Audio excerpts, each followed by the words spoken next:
गोरखपुर से बीजेपी के सांसद योगी आदित्यनाथ इस वक्त हमारे साथ लाइव जुड़ चुके हैं। 1998 से योगी जी लगातार आप चुनाव भी जीत रहे हैं, लेकिन अब की बार 300 के पार तो बीजेपी ने लगा दिया। यूपी में मुख्यमंत्री बन रहे हैं क्या आप? बधाई दी जाए आपको।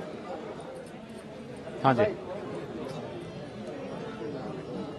देखिए, भारतीय जनता पार्टी का हर कार्यकर्ता मुख्यमंत्री है, क्योंकि केंद्र सरकार की उपलब्धियों को और प्रधानमंत्री जी की रैली के बाद जो माहौल प्रदेश में बना था जी, राष्ट्रीय अध्यक्ष श्री अमित शाह जी के रणनीति के अंतर्गत कार्यकर्ताओं ने जो कार्य किया जी, उस माहौल को अपने पक्ष में समेटने में जो योगदान किया है, ये प्रचंड बहुमत भारतीय जनता पार्टी को उसकी परिणति के फलस्वरूप प्राप्त हुआ है। स्वाभाविक रूप से भारतीय जनता पार्टी का हर कार्यकर्ता इसका हकदार है जी। और हम केंद्रीय नेतृत्व को बधाई देते हैं। भारतीय जनता पार्टी और सभी सहयोगी संगठनों के कार्यकर्ताओं को भी बधाई देते हैं और मतदाताओं का आभार भी व्यक्त करते हैं। लेकिन आपका भी रोल बड़ा रहा है, और खासतौर से अगर हिंदू वोटों को लुभाने की बात की जाए, फिलहाल बड़ा सवाल विपक्षी दल ये खड़ा कर रहे हैं कि बीजेपी मुस्लिम बहुल इलाकों में भी कैसे जीत गई।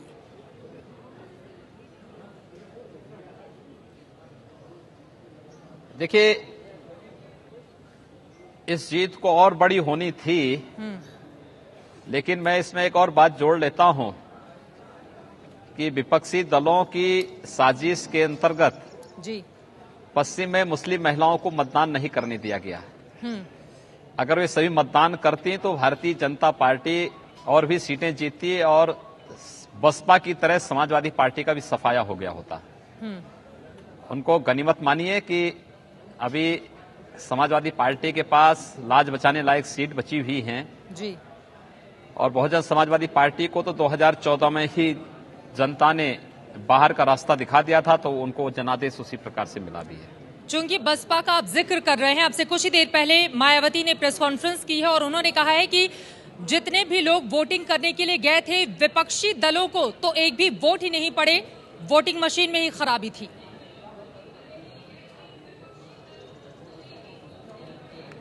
सवाल ये है कि केंद्र सरकार जो प्रशासन लगा था वो चुनाव आयोग के निर्देशन पे लगा था और स्टेट गवर्नमेंट के द्वारा नियुक्त प्रशासन था जी। अगर इसमें कोई साजिश होती तो समाजवादी पार्टी की सरकार बननी चाहिए थी। दूसरी बात, मुझे तो ये गनीमत है कि मायावती जी ने ये नहीं कहा कि होली के एक दिन पहले मतगणना कराने की आवश्यकता क्या थी जी, क्योंकि उनको इसमें भी साजिश की बू नजर आती होगी। मायावती जी ने जो मुस्लिम तुष्टीकरण का कार्ड खेला था प्रदेश में जी, उनका मतदाता पूरी तरह बिखर चुका था, क्योंकि वह सर्वाधिक पीड़ित था इस उदंडता से, इस अराजकता से। उस अराजकता के खिलाफ बोलने की बजाय उसी को गले में लगाने का जो उन्होंने प्रयास किया, उसकी कीमत उन्हें चुकानी पड़ी है। योगी जी, बहुत सारे लोग भी हमारे साथ मौजूद हैं जो आपसे सवाल भी पूछेंगे। कुमार हर्ष हमारे साथ मौजूद हैं। आप गोरखपुर से ही आ रहे हैं सर। किस तरह का सवाल योगी जी से? उम्मीद तो की जा रही है केंद्र में मोदी और यूपी में योगी। मैं इसी सवाल को योगी जी आपसे दोबारा पूछ रहा हूं, और आप क्या अपनी भूमिका देखते हैं अब इन चुनावों के बाद, राज्य में या केंद्र में? मेरी भूमिका देखिए, मेरी भूमिका 6 मार्च तक थी, वह संपन्न हो चुकी है। आज मैं आपकी तरह ही इन परिणामों को आनंद से देख रहा हूं और बीच बीच में मीडिया से जुड़े हुए हमारे मित्र आ जाते हैं तो उनके सवालों का जवाब दे रहा हूं। अन्यथा मेरी भूमिका 6 मार्च को संपन्न हो चुकी है। मैं 2 महीने तक इस इलेक्शन कैंपेन के साथ जुड़ा रहा और 6 मार्च को अंतिम चरण के चुनाव प्रचार सायंकाल 5 बजे संपन्न होते ही मेरी भूमिका वहां पर संपन्न हो चुकी है जी। मुझे गोरखपुर के लोगों ने सांसद बनाया है, एक सांसद के रूप में अपनी भूमिका का निर्वहन कर रहा हूं। कुछ और सवाल हैं सर? योगी जी, मैं अभी आपने एक बहुत अहम इशारा किया है कि बस्ती में साजिश की गई और मुस्लिम महिलाओं को वोट नहीं डालने दिया गया है, तो इसे क्या माना जाए कि जो आपको प्रचंड बहुमत मिल रहा है, तो क्या माना जाए कि 3 तलाक के मुद्दे पर अब बीजेपी सरकार में आ गई है, यूपी में सत्ता में आ गई है, तो और ज्यादा आक्रामक होगी और इस मामले में और केंद्र सरकार आगे बढ़ेगी? देखिए, आक्रामकता का प्रश्न ही नहीं होता है। हम लोगों ने कहा है कि देखिए, लोक कल्याण संकल्प पत्र में जो बातें हमने कही हैं, भारतीय जनता पार्टी उन सब का पालन कराएगी। जो सरकार बनेगी वो उसके अनुसार कार्य करेगी। दूसरा, यह 3 तलाक का मुद्दा केवल एक मुस्लिम महिलाओं से नहीं, महिलाओं के सशक्तिकरण से जुड़ा हुआ मुद्दा भी है। और मुझे लगता है कि आज के समय में आप एक बड़े तबके को उनके मौलिक अधिकारों से वंचित करें, ये उचित नहीं। इसलिए उनकी राय जानने के बाद अपने लोक कल्याण संकल्प पत्र में भारतीय जनता पार्टी ने कही है, उसके अनुसार फिर वह कोर्ट में जाएगी। फिरोज बख्श साहब का एक सवाल है। हाँ, आदित्यनाथ जी, देखिए जिस तरह से मोदी सभी तबकों को, हिंदू मुस्लिम सिख ईसाई को साथ लेके चलते हैं, कई बार ऐसा होता है कि कुछ एमपी आपके यहाँ से मैं नाम लूंगा, साक्षी महाराज हैं, कभी कभी आपका भी नाम आता है, या और कोई एमपी है, नेता है, वो थोड़े से एंटी मुस्लिम बयान देते हैं।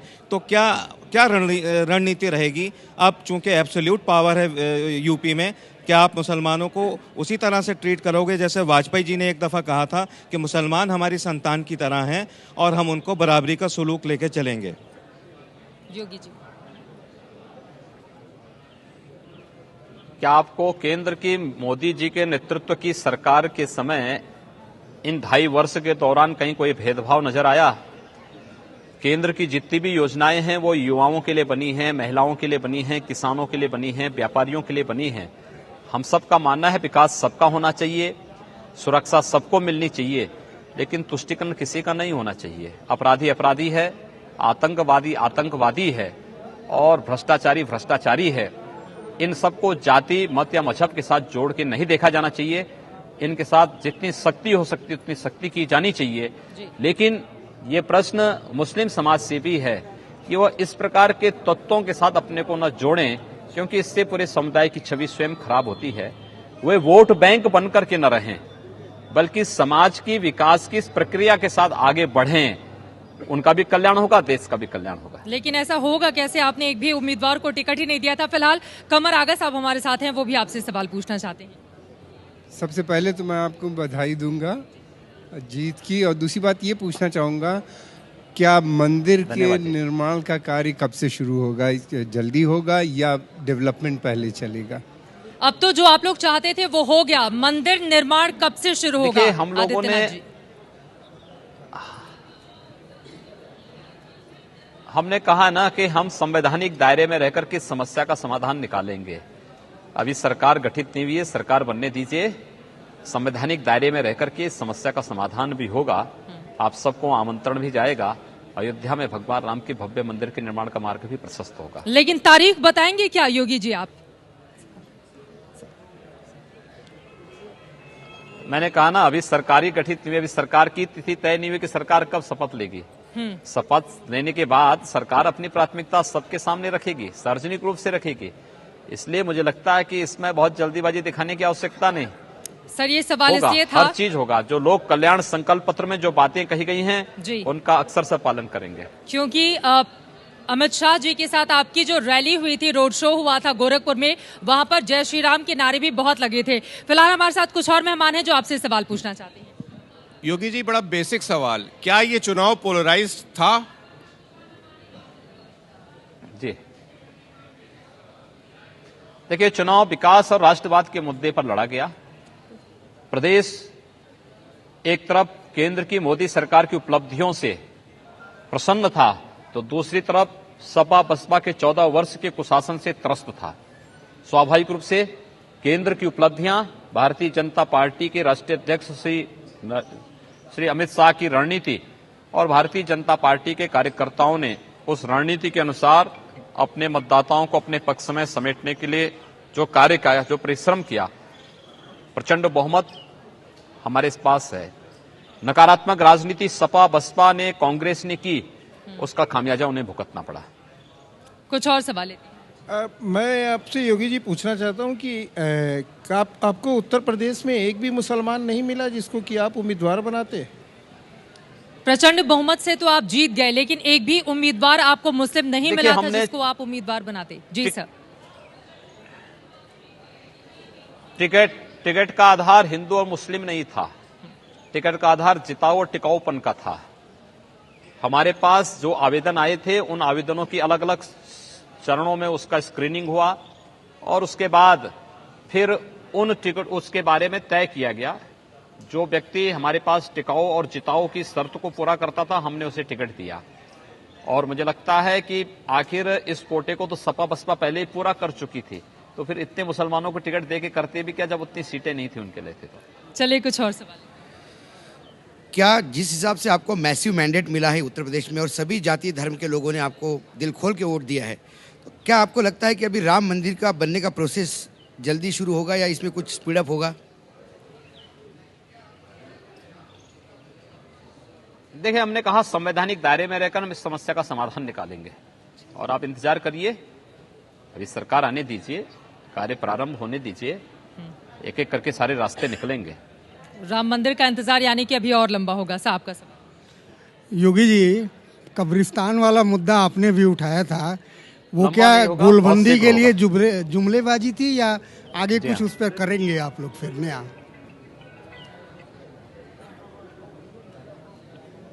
देखिए, विकास जाति और मजहब देख करके नहीं होना चाहिए।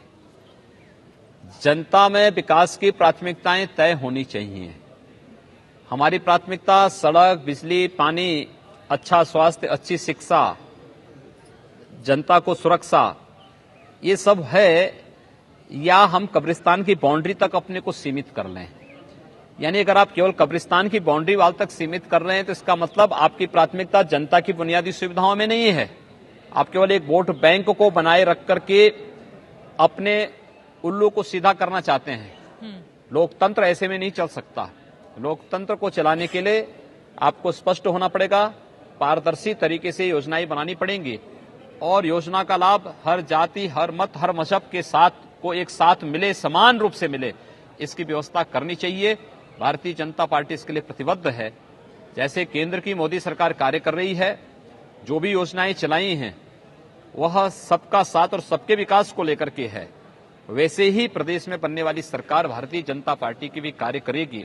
हम पोलराइजेशन पर विश्वास नहीं करते, लेकिन जिन लोगों ने मंचों से चिल्ला चिल्ला के कहा था कि मुसलमान हमें वोट दें, हम उनके लिए कार्य करेंगे, मुझे लगता है पोलराइजेशन के लिए ये भाषण पर्याप्त थे। हमें उसके लिए बाद भाषण देने की आवश्यकता ही नहीं थी।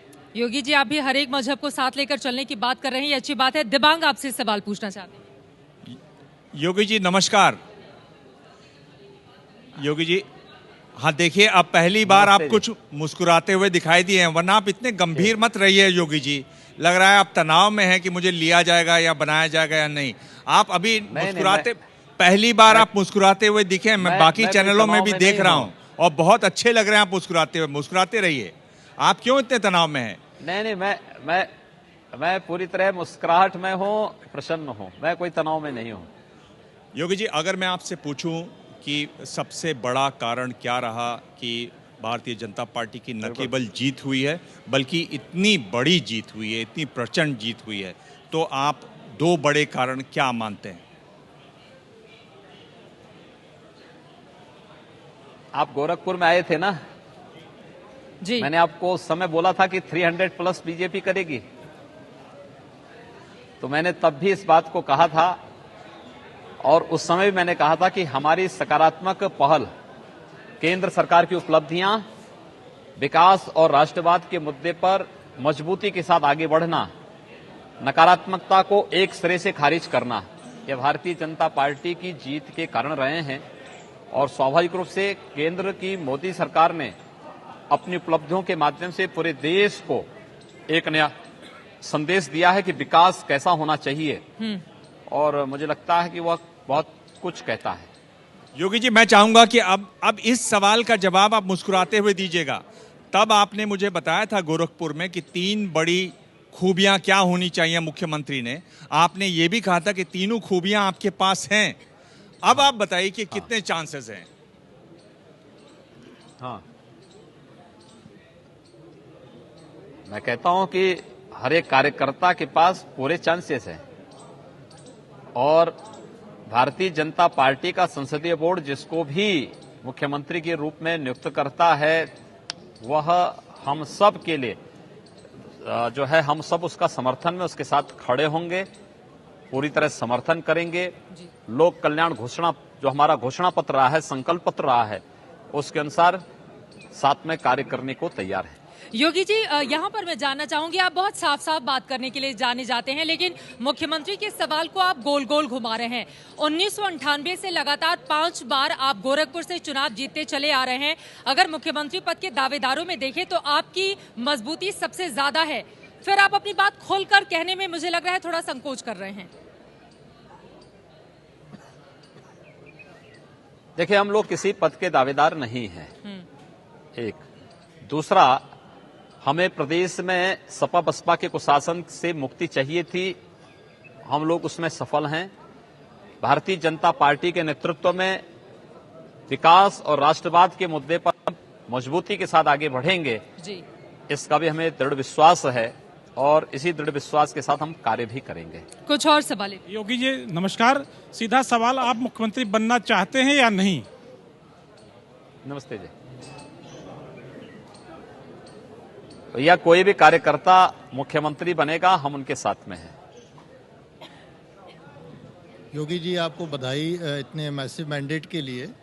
मुझे आपसे ये पूछना है कि एक तरफ प्रधानमंत्री सबका विकास, सबका साथ, सबका विकास की बात करते हैं, लेकिन आपकी छवि अपनी पार्टी में एक तो क्षेत्रीय नेता के रूप में है और दूसरा आपकी जो अप्रोच है, आपकी जो अभिव्यक्तियां हैं, आपकी जो आइडियोलॉजी है, वो उस इंक्लूसिव पॉलिटिक्स से मैच नहीं करती है, सबका साथ सबका विकास से मैच नहीं करती है। तो क्या आप समझते हैं कि आपके और मोदी जी के कुछ वैचारिक धरातल में अंतर है और क्या वो आपके मुख्यमंत्री बनने की प्रक्रिया में एक बाधा हो सकती है?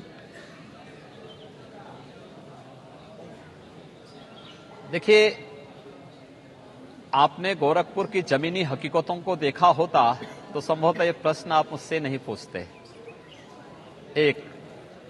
दूसरी बात, भारतीय जनता पार्टी एक लोकतांत्रिक पार्टी है और लोकतांत्रिक प्रक्रिया के अंतर्गत, सामूहिक निर्णय के अंतर्गत पार्टी चलती है। संसदीय बोर्ड इन सब निर्णयों को करने में सक्षम है। मुझे लगता है कि न वहां किसी की राय की आवश्यकता है, न कोई सुझाव की आवश्यकता है। चलिए, कुछ योग्य हो सकता है, कौन सक्षम हो सकता है, कहां किसकी सेवाओं की आवश्यकता है, उस पर पार्टी आगे बढ़ेगी और मजबूती के साथ कार्य करेगी। सर, कुछ और सवाल? योगी जी नमस्कार और बधाई। योगी जी, जैसा कि आप लोगों ने बहुत बड़ी उपलब्धि हासिल की है और इसमें संघ की भी बहुत बड़ी भूमिका रही है, तो क्या मुख्यमंत्री के चयन में भी संघ की कोई भूमिका होने वाली है? जी, देखिए, भारतीय जनता पार्टी का संसदीय बोर्ड है, संसदीय बोर्ड तय करेगा क्या होना है, क्या नहीं होना है, और भारतीय जनता पार्टी का संसदीय बोर्ड के फैसले को आने दीजिए। मुझे लगता है कि आज आप लोग जो भारतीय जनता पार्टी ने जो प्रचंड बहुमत प्राप्त किया है, इस पर चर्चा कर लीजिए। आगे भी आपके पास चर्चा के लिए बहुत समय होगा। कुछ और सवाल? योगी जी नमस्कार और बधाई। आपने कहा कि आज के प्रचंड बहुमत पे बात कर ली जाए, तो मैं ये जानना चाहता हूँ, इतना प्रचंड बहुमत ने क्या उस परंपरागत पुरानी राजनीति को खत्म कर दिया है जिसमें मुसलमानों को डराकर भाजपा से दूर रखा जाता था?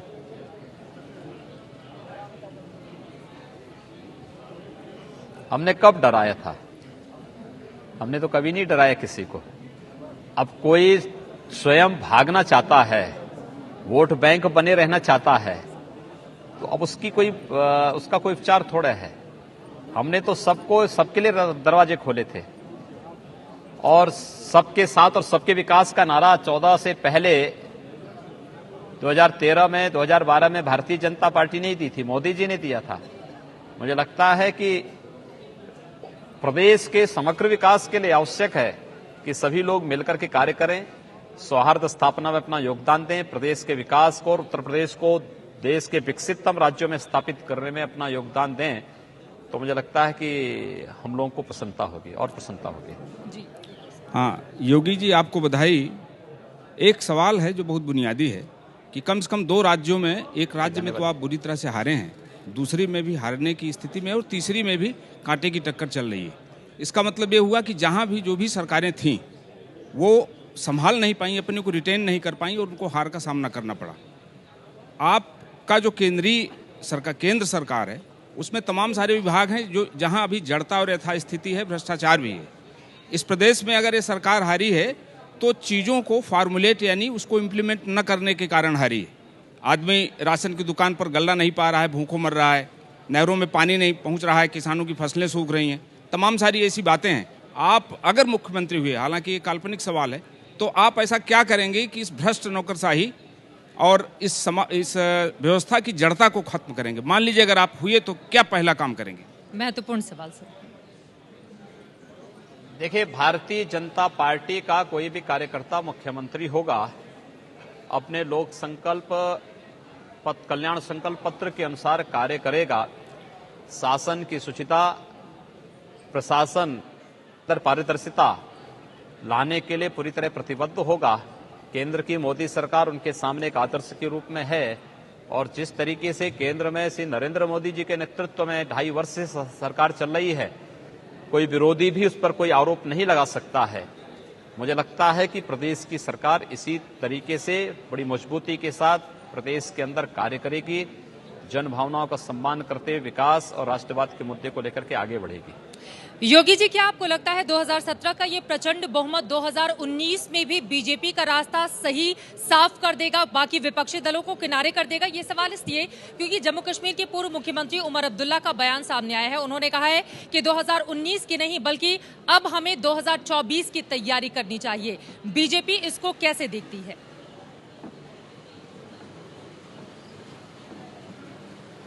बिल्कुल, देखिए, केंद्र की मोदी सरकार की 2.5 वर्ष की उपलब्धियां इस बात को प्रमाणित करती हैं कि इन 2.5 वर्ष में देश हित में कड़े से कड़े निर्णय भी लिए गए।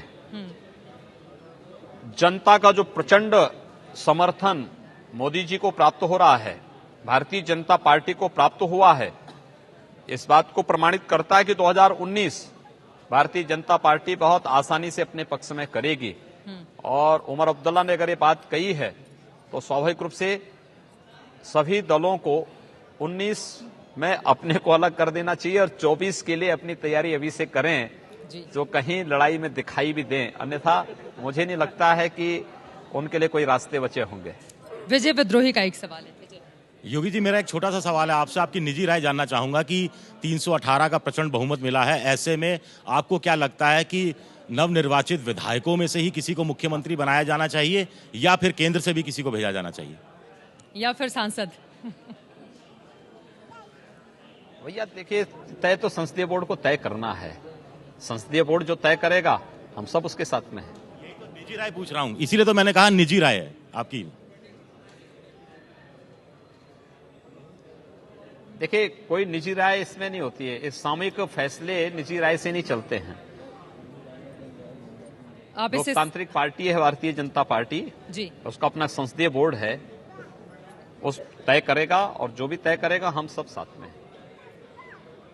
चलिए, बहुत शुक्रिया योगी आदित्यनाथ जी एबीपी न्यूज से बातचीत करने के लिए।